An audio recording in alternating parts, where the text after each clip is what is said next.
Hello పిల్లలు, welcome to AP physics వాళ్ళ acid bases and salt part 7 తో మళ్ళీ మీ ముందుకు రావడం జరిగింది. ఈ రోజు మనము ఏం నేర్చుకుంటామంటే family of salt, activity 14, page number 35, new text book, English medium. So salt family same. ముందుగా సాల్ట్ ఎలా ఫామ్ అవుతుంది? సాల్ట్ ఎలా ఫామ్ అవుతాయి? న్యూట్రలైజేషన్ రియాక్షన్ వల్ల ఫామ్ అవుతాయి. యాసిడ్ బేస్ న్యూట్రలైజేషన్ రియాక్షన్ వల్ల సాల్ట్స్ అనేవి ఫామ్ అవుతాయి. సో వీటిని ఏ బేసిస్ పైన ఫ్యామిలీస్ గా డివైడ్ చేస్తామంటే, మనుషులు ఎట్లయితే ఫ్యామిలీస్ ఉంటాయో డిఫరెంట్ డిఫరెంట్ ఫ్యామిలీస్, వాటి యొక్క టైటిల్ ఉంటుందో అలాగే సాల్ట్స్ ని కూడా డిఫరెంట్ ఫ్యామిలీస్ గా డివైడ్ చేయడం జరిగింది. ఆన్ వాట్ బేసిస్ అంటే, the salts having same positive or negative radicals belongs to same family. ఒకే రకమైనటువంటి పాజిటివ్ లేదా నెగటివ్ రాడికల్స్ కనుక ఉంటే వాటిని ఒకే కుటుంబానికి సంబంధించినదిగా పరిగణిస్తాం. సో రండి, టెక్స్ట్ బుక్ పేజ్ మీకు స్క్రీన్ పైన కనిపిస్తూ ఉంటుంది. సో యాక్టివిటీ చూద్దాం. Right the formula of the following salts. Potassium sulphate. Potassium sulphate formula K2SO4. Potassium sulphate formula ఏమి? K2SO4. Sodium sulphate. Sodium sulphate Na2SO4. Sodium sulphate formula ఏమి? Na2SO4. Calcium sulphate CaSO4. CaSO4. magnesium sulfate MgSO4. MgSO4. copper sulfate CuSO4. CuSO4. sodium chloride NaCl. NaCl. sodium nitrate NaNO3. NaNO3. sodium carbonate Na2CO3. Na2CO3. and ammonium chloride NH4Cl. NH4Cl. So next మనం ఏం చేయాలంటే, identify the acids and bases from which the above salts are obtained. So ఈ salts ఎలా obtain అయినాయో వాటి యొక్క acid base ని మనం ఏం చేయాలి, నెక్స్ట్ ఐడెంటిఫై చేయాలి. సో మరొకసారి ఫార్ములాస్ చూడండి. Potassium sulphate K2SO4, sodium sulphate Na2SO4, calcium sulphate CaSO4, magnesium sulphate MgSO4, copper sulphide CuSO4, NaCl sodium chloride, NaNO3 sodium nitrate, Na2CO3 sodium carbonate, NH4Cl ammonium chloride.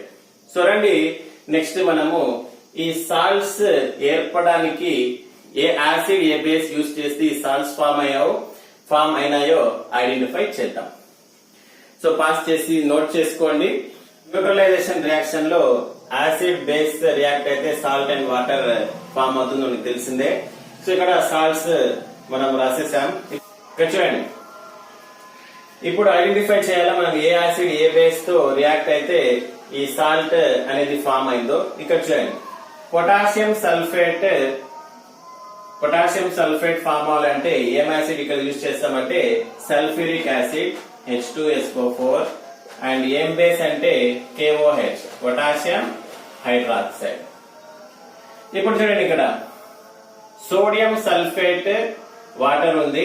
So ఇక్కడ ఏం acid ఉంటే ఇక్కడ కూడా H2SO4, ఏం base అంటే Na ఉంది కాబట్టి sodium hydroxide NaOH. Calcium sulphate ఉంది ఇక్కడ ఏం యాసిడ్ అంటే H2SO4 అండ్ బేస్ ఏమంటే CaOH twice calcium hydroxide. MgSO4 ఉంది. సో ఇక్కడ కూడా యాసిడ్ ఏమంటే H2SO4 అండ్ బేస్ ఏమంటే MgOH ట్వైస్ మెగ్నీషియం హైడ్రాక్సైడ్. ఇక్కడ చూడండి, కాపర్ సల్ఫేట్, ఇక్కడ కూడా sulphuric acid H2SO4 and base ఏమంటే కాపర్ హైడ్రాక్సైడ్ CuOH ట్వైస్ ఇక్కడ base copper hydroxide.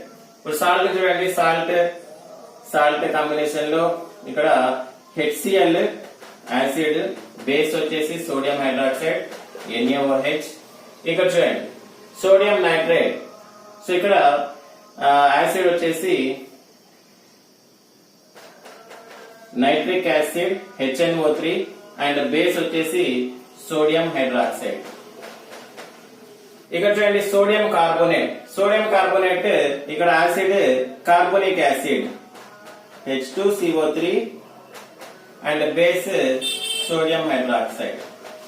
And last ammonium chloride, ఇక్కడ యాసిడ్ HCl అండ్ బేస్ వచ్చేసి ammonium hydroxide NH4OH. Acids bases ని మనం ఐడెంటిఫై చేయడం జరిగింది. అండ్ మోర్ ఓవర్ ఇవి అన్బ్యాలెన్స్డ్ గా ఉన్నాయి, బ్యాలెన్స్ చేయాలి.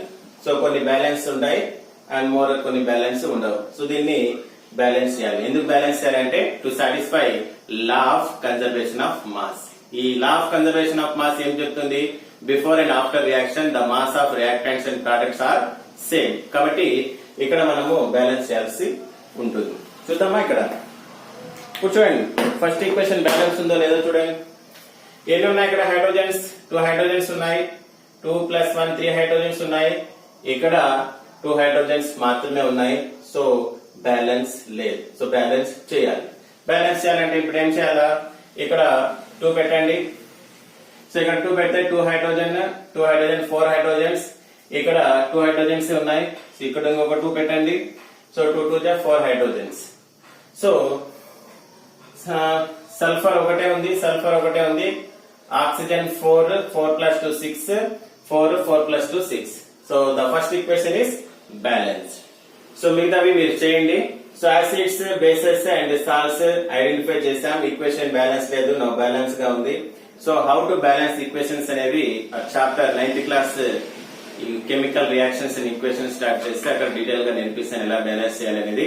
So now it is a balanced equation. So ఇక్కడ బ్యాలెన్స్ ఉన్నాయి. ఎందుకు బ్యాలెన్స్ చేయాలంటే to satisfy law of conservation of mass. Law of conservation of mass ఏం చెప్తుంది? Before and after reaction reactants యొక్క మాస్, ప్రోడక్ట్ యొక్క మాస్ లేదా వెయిట్ అనేది సేమ్ గా ఉండాలి. సో కాబట్టి ఇక్కడ ఎన్ని రియాక్టెంట్స్ ఉన్నాయో ఆ పక్క ప్రోడక్ట్స్ కూడా అన్నీ ఉండాలి. సో అందుకనేసి మనం ఏం చేస్తామంటే బ్యాలెన్స్ చేస్తాం. So chemical reaction and equations ఆ లెసన్ చెప్పేటప్పుడు ఎలా బ్యాలెన్స్ చేయాలి ఈక్వేషన్ అనేది అక్కడ డీటెయిల్ గా నేర్చుకుందాం విత్ ఎగ్జాంపుల్స్. ప్రస్తుతానికి ఇది చూడండి, ఇది బ్యాలెన్స్డ్ ఈక్వేషన్స్. నా ఈ సాల్ట్స్ ఉన్నాయి ఇక్కడ. వీటిలో ఫ్యామిలీస్ ఎలా ఐడెంటిఫై చేస్తామంటే ఇప్పుడే చెప్పుకున్నాం. పాజిటివ్ లేదా నెగిటివ్ రాడికల్స్ సేమ్ గా ఉంటే వాటిని ఒకే ఫ్యామిలీగా చెందిందిగా మనం పరిగణిస్తామని చెప్పుకున్నాం.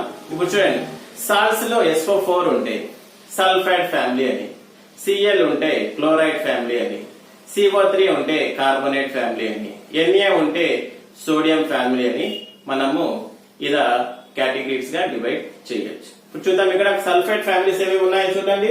Sulphide family, so last SO4 ఉంది sulphide. K2SO4, Na2SO4, CaSO4, NgSO4, CuSO4 ఇవన్నీ సల్ఫైడ్ ఫ్యామిలీకి సంబంధించింది. అండ్ సోడియం ఫ్యామిలీ, సో ఫార్ములాలో Na ఉండాలో చూద్దాం. NaCl, NaNO3, Na2CO3 ఇవి సోడియం ఫ్యామిలీకి చెందినవి. అదేవిధంగా కార్బోనేట్ ఫ్యామిలీ CO3, Na2CO3 ఇవి కార్బోనేట్ ఫ్యామిలీకి చెందినవి. Cl క్లోరైడ్ ఫ్యామిలీస్ ఏమి ఉన్నాయో చూద్దాం ఇక్కడ. NaCl, NH4Cl ఇవి క్లోరైడ్ ఫ్యామిలీకి చెందినవి. ఫార్ములాలో Cl ఉంటే క్లోరైడ్ ఫ్యామిలీ, SO4 ఉంటే సల్ఫైడ్ ఫ్యామిలీ, CO3 ఉంటే కార్బోనేట్ ఫ్యామిలీ, Na ఉంటే సోడియం ఫ్యామిలీ అని మనం ఈజీగా రికగ్నైజ్ చేయొచ్చు. సో ఫార్ములాస్ ని నేర్చుకోండి అండ్ వాటి యొక్క రియాక్షన్స్ ఏమి, ఏ యాసిడ్ ఏ బేస్ తో రియాక్ట్ అయితే ఏం ప్రోడక్ట్ ఫామ్ అవుతుందో ఇవి మీరు నేర్చుకోవాల్సి ఉంటుంది. ఈ రోజుకి ఇంతే. మళ్ళీ ఇంకొక వీడియోలో మళ్ళీ మీ ముందుకుంటాను. ఈ రోజు వీడియో మీకు నచ్చినట్లయితే ఒక లైక్ చేసుకోండి, షేర్ చేయండి. And till then bye and జై హింద్.